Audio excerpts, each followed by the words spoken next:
자, 그 다음에 이제 여기서부터 제가 다시 이제 본격적으로 그럼 글의 구조라는 거는 뭐고 중심 내용을 나타내는 힌트는 뭐가 있는지 그런 것들을 좀 같이 살펴볼 거예요. 첫 번째 뭐가 나와 있죠?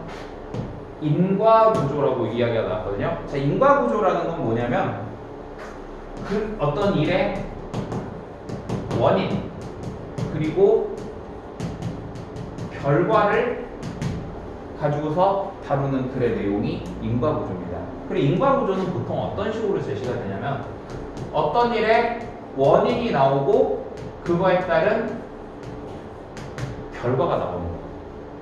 혹은 결과를 먼저 제시를 해주고 그리고 이제 그거에 대한 원인이나 이유 이런 것들을 뒤에서 밝혀주는 이런 패턴으로 나오는 글의 구조를 인과구조라고 이야기를 해. 그러면 이런 식으로 글이 제시가 되는데 그러면 도대체 중심 내용은 어디에 있느냐? 예전에 보면은 보통 요 뒤에 있는 내용, 그러니까 뭐 원인이 먼저 나오면 뒤에 원인이 나오고 결과 나오면은 보통 이 뒤에 나오는 결과. 만약에 결과가 먼저 나오면은 그 뒤에 나오는 원인. 이런 것들이 보통 글의 중심 내용이었다면은 최근에 보면은요, 선생님이 봤을 때 약간 여러분들이 어느 특정 뒤에 나와 있는 뭐 결과라던가 원인 이거를 찾는 것보다는 그냥 글 전체에 그런 원인과 결과를 좀 포괄적으로 잡아주셔요. 그러니까 뭐 때문에 뭐가 생겼다, 어떤 일은 뭐뭐로 인해서 생겼다라고 하는 그 인과관계를 파악을 하실 수 있어야 중심 내용을 파악을 하실 수 있습니다. 무슨 말인지 알겠니? 그러면 보통 이런 애들은 답에서 어떤 식으로 선택지가 나올 확률이 높냐면 뭐 하는 이유들 혹은 뭐뭐의 이유 이런 식으로 답이 나올 확률이 높고 아니면은요 뭐뭐의 결과 혹은 뭐 결과들 이런 식으로 해서 답이 나오는 경우가 많겠지. 그러니까 예를 들어서 내가 글을 읽었는데 이 글은 뭔가 원인과 결과를 설명을 해주고 있어. 그러면 답이 어떤 식으로 돼야 된다고? 뭐 하는 이유, 뭐 하는 결과 이런 식으로 정답이 나와줘야 된다. 이해됐어요? 요거 박스에다가 적어주세요. 동영상 보는 친구는 스톱하고 적으시면 됩니다. 자, 그 다음에 이제 두 번째 넘어가 볼게요. 자, 넘어가셔서 보시면 이제 문제점 및 해결책 이렇게 나와 있어요. 별표 하나 쳐주시고요. 굉장히 많이 등장을 하는 글의 구조입니다. 자, 문제점. 선생님은 보통 이제 너네한테 글을 설명해 주다가 문제점이라고 하는 것들은 내가 보통 이렇게 마이너스라는 의미를 많이 붙여줘요. 마이너스라는 개념이다.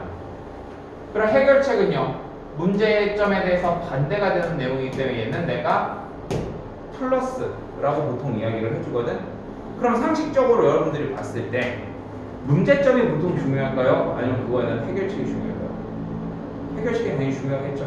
그래서 보통 이렇게 나올 때 누가 이 해결책이 주제가 되는 거다라고 보시면 됩니다. 즉 긍정적 개념이 주제가 되는 거다 이렇게 보시면 돼요. 자, 그런데 이제 잘 보세요. 어떤 식으로 보통 나오냐면 이렇게 나와요. 처음에 어떤 문제점에 대한 이야기가 나와. 이게 지금 뭐가 잘못됐어, 이렇게 하면 안 돼, 뭐 이런 식으로 문제점. 그러니까 부정적인 내용은 다 문제점이라고 보시면 돼요. 다시 문제점에 대한 정의는 뭐라고? 어떤 부정적 내용.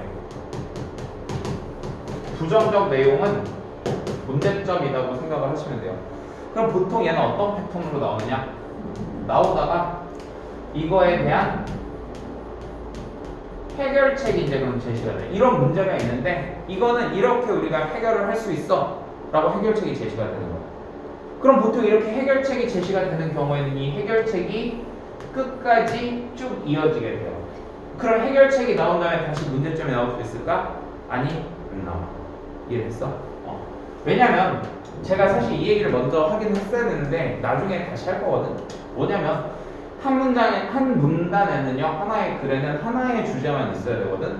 그러다 보니까 이게 해결책이 나와서 주제가 됐는데 그걸 다시 그거 말고 다른 문제점이 나오기가 쉽지가 않다고. 그래서 보통 해결책이 나오면은 어떻게 그게 끝까지 쭉 이어지게 된다. 이렇게 되는 거죠. 근데 이게 아니면 어떻게 되냐면 그냥 문제점이 처음부터 끝까지 쭉 이어지는 경우도 있어요. 문제점이 처음부터 끝까지 쭉 이어지는 경우도 있어. 그럼 만약에 이런 경우에 봐봐. 처음부터 끝까지 문제점 얘기가 나와. 그럼 이때는 누가 주제가 되는 걸까? 그 문제점 자체가 주제가 되는 거야. 왜? 처음부터 끝까지 그 얘기를 했으니까. 그러면 내가 글을 읽을 때 이렇게 볼 수도 있겠네. 첫 문장을 읽었는데 글의 앞부분에서 어떤 문제점, 부정적 내용이 나왔어. 그럼 내가 할 일은 뭘까? 마지막으로 가보는 거야. 마지막으로 가보는 거야. 왜? 중간에 해결책이 나왔다면 마지막에 읽었을 때 어떤 좀 긍정적인 내용으로 바뀌어 있겠죠. 문제점이 계속 이어진다면 마지막 문장을 와도 부정적인 내용이 계속 유지가 되고 있겠지. 그래서 첫 문장을 내가 읽었는데 어떤 문제점이나 부정적 내용이 나오면 어떻게 해준다? 마지막으로 오셔서 마지막에서 해결책이 나왔나? 그 문제점이 유지가 됐나? 이거를 확인하시는 거예요. 됐니? 정리해 주세요.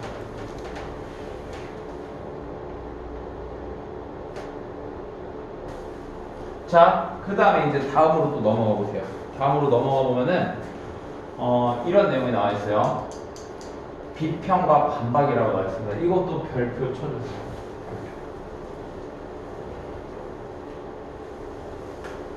자, 비평과 반박이라는 건 뭐냐? 앞에서요 어떤 일반적인 사실이 나옵니다. 일반적 사실. 자, 우리가 보통 일반적이라는 얘기는 뭐냐면 좀 되게 넓은 거. 그냥 사람들이 전체적으로 그렇다라고 얘기해 주는 게 일반적인 거거든. 그러면 보통 얘 같은 경우에는 이렇게 일반적 사실이 앞에 나올 때 약간 시작이 어떤 식으로 시작하냐면 뭐 people, you, we 이런 식으로 시작을 합니다. 뭐 그래서 얘네들이 뭐뭐라고들 한다 이런 식으로. 선생님 you나 we는 왜요? you는 이 글을 읽는 사람들을 얘기하는 겁니다. we는 나를 포함한 사람들을 이야기하는 거니까. 그러니까 이런 걸로 시작을 하면은 거의 다 일반적 사실이라는 거지. 그럼 여기서 조금 더 응용해 보면은 이런 것도 사실 일반적 사실에 해당할 수 있어. 어떤 것들? 우리가 누구나 다 알고 있는 속담이라던가 명언 이런 것들이요. 혹은 유명인의 말 이런 것들. 이런 것들은 보통 일반적 사실로 쓰입니다. 그 다음에요. 뭐 예를 들어서 이비즈, PP, 대절 이런 식으로 나오는 형태들. 이런 것도 다 일반적 사실의 범주에 속해요. 제가 지금 여기서 말씀드리는 일반적 사실은 특히 좀 많이 나오는 애들. 여기에 하나 더 추가하자면 뭐 예를 들어서 이런 거 있지. 뭐 recently 뭐 최근에 이런 거. 최근에 뭐 화보들이 있다. 이런 것들까지 우리가 이제 통상적으로 일반적 사실이라고 보시면 돼요. 그리고 일반적 사실이라는 건 뭐냐? 사람들은 다들 이렇다고 생각을 하는 거야. 이렇다고 생각을 하는데 중간에 그거를 뭐 하는 거야? 야, 근데 그거 되게 잘못된 거야 라고 반박을 하는 거야. 반박. 그건 되게 잘못된 거야. 그 생각이 잘못된 거야. 그러니까 처음부터 내가 그냥 이 얘기를 할 수도 있지만 내가 사람들이 누구나가 그렇게 생각하는 거를 던져주고 그 다음에 야 그거 잘못된 거지 라고 이렇게 이야기를 해버리면 내 이야기가 더 세지는 거잖아. 맞지? 그래서 약간 이거는 그런 효과를 노리는 글의 구조인 거예요. 그래서 반박을 딱 하고 나면은 얘도 문제점 해결책과 마찬가지로 그 반박에 대한 내용이 쭉 이어지게 됩니다. 그럼 그 이후에는 다시 내용이 안 바뀌어요. 네. 그 다음에 아니면 경우에 따라서 문제점 해결책하고 똑같아. 그냥 일반적 사실이 처음부터 끝까지 쭉 유지가 될 수도 있어. 그럼 내가 만약에 글을 읽었는데 첫 문장에서 이런 내용들이 나왔어. 그러면 내가 해야 될 일은 뭐다? 역시 그래, 마지막 부분을 확인을 해보시는 거야. 마지막 부분을 봤는데 내용이 바뀌어 있어. 그럼 그때는 뭐가 주제가 되는 거겠니? 반박이 주제가 되는 거고. 내용이 안 바뀌어 있으면요, 그 일반적 사실이 주제가 되는 거겠죠. 문제점 해결책하고 똑같다고 보면 적어주시고요.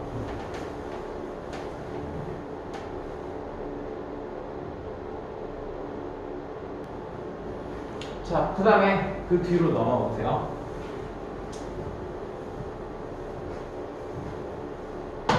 이번에는 아마 이제 실험 구조라고 나올 거예요. 실험 구조. 실험에 대한 실험 구조라는 겁니다. 이 실험에 대한 글은 뭐냐? 실험, 조사, 연구, 아니면 시험 이런 것들이 다 이런 걸 제가 포괄해서 뭐라고 얘기해주냐면 실험이라고 이야기를 해요. 그럼 보통 이제 이런 게 나오면 뭐가 중요한 거냐? 나는 결과만 찾으면 돼. 이런 애들이 나오면 뭐가 중요하다? 결과가 중요하다. 근데 결과라는 게 사실 딱 보자마자 어디 있는지는 알 수가 없어. 그러니까 어떻게? 글을 읽 때 나는 이거를 찾는다라는 생각으로 글을 읽어야 되는 거야. 그 얘를 찾으면 얘가 주제가 되는 거야. 됐습니까? 한동하죠? 적어주세요.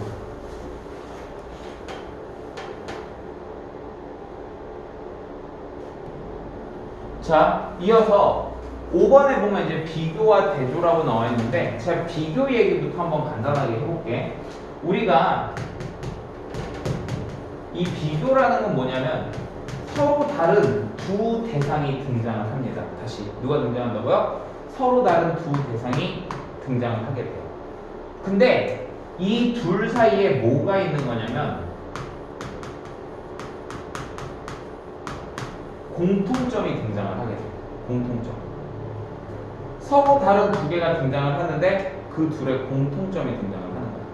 그럼 뭐가 중요해서 당연히 이 공통점이 중요하게 되겠죠. 그리고 그 박스 안에 보면 아마 연결사가 나와 있을 거예요. 비교를 나타내주는 연결사.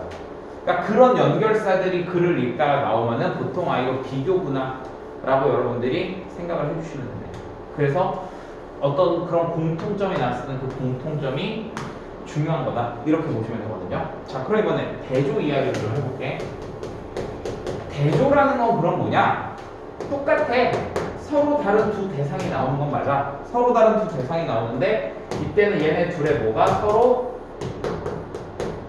차이점, 이 차이점이 중요해지는 내용입니다. 차이점. 자, 근데 이제 대조 같은 경우에는 좀 여러분들이 조심하셔야 될 게 뭐냐면 처음에 예를 들어서 얘하고 얘가 서로 달라 라고 얘기를 하면은 글이 보통 어떤 식으로 정리가 되냐면 뒤에서 얘를 패러프레이징한 내용이 나와요. 그러니까 같은 의미지만 뭔가 표현을 바꿔서 제시가 됩니다. 그리고 요게 또 뒤에 와서 내용이 바뀌어요. 그러니까 표현이 바뀌어요. 내용은 똑같지만 표현이 바뀌는 거야. 예를 들어서 옹 박사 나오고 뭘로?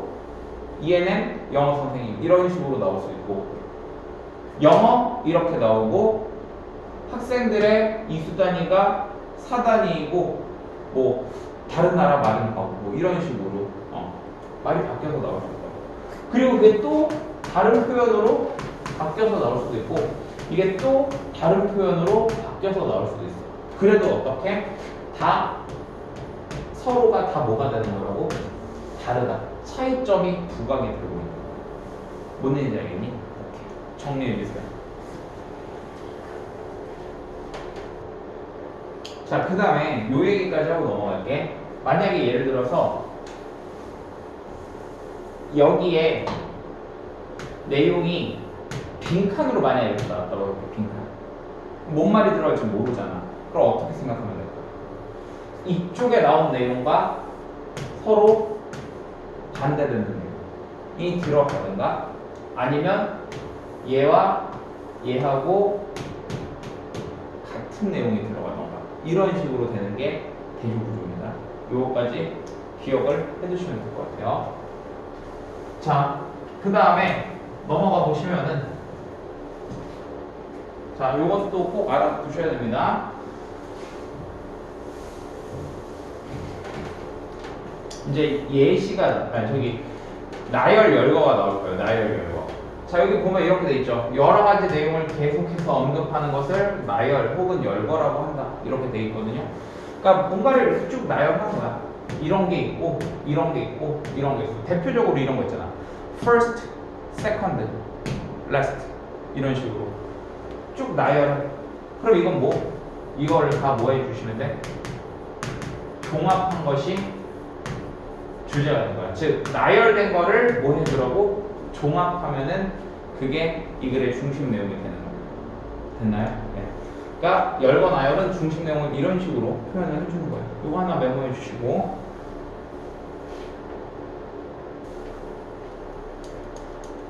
자, 예시로 가볼게요. 그 다음에 선생님이 아까 중심 내용이라고 하는 거는 뭐라고 얘기했냐면 좀 포괄적이라고 이야기했거든. 뭔가를 다 포함할 수 있는 좀 포괄적이고 더 큰 내용이라고 이야기를 했어.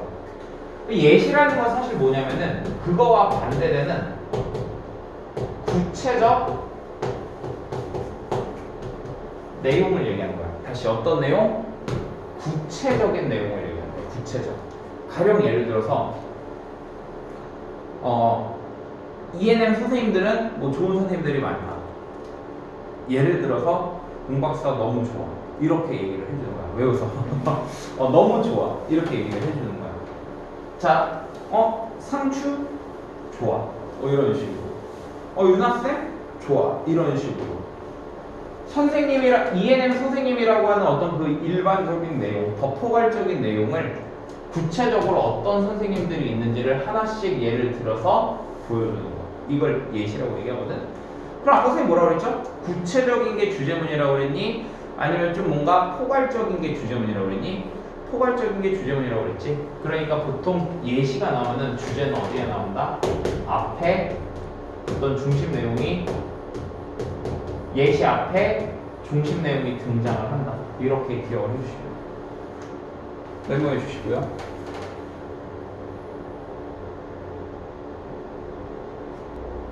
자, 그 다음에 이제 글의 구조에서 마지막으로 이야기 구조라는 게 있거든. 자, 이야기 구조는 그냥 논리적인 글이 아니야. 그냥 말 그대로 이야기를 하는 거야. 뭐 내가 몇 년 전 일이었다. 혹은 내 친구는 이런 일이 있었다. 내 친구의 아들, 딸은 뭐가 이런 일이 있었다. 탐이라는 사람은 어떤 일이 있었다. 이런 식으로 이야기가 나오는 거. 자, 이런 애들은 뭐를 찾아야 된다? 교훈을 찾아야 돼. 교훈은 주로 어디에 나타나 있다? 글의 마지막 부분에 나타나 있어요. 선생님, 그럼 얘는요 마지막으로 바로 가면 되나요? 아니, 글을 읽어 내려오다가, 왜냐면 글 전체의 내용이 뭔지를 알아야지 그게 교훈이라는 걸 알 수가 있거든. 그래서 보통 읽어서 내려오시면 되고요. 교훈은 주로 어디에 나온다? 마지막에 나온다. 혹은 좀 어렵게 나오면 교훈이 딱 안 드러날 수도 있어. 그럼 어떻게? 너네가 읽은 내용을 토대로 해서 그 글의 교훈이 뭔지를 스스로 생각을 해내셔야 돼. 뭔 말인지 알겠지? 정리해 주세요.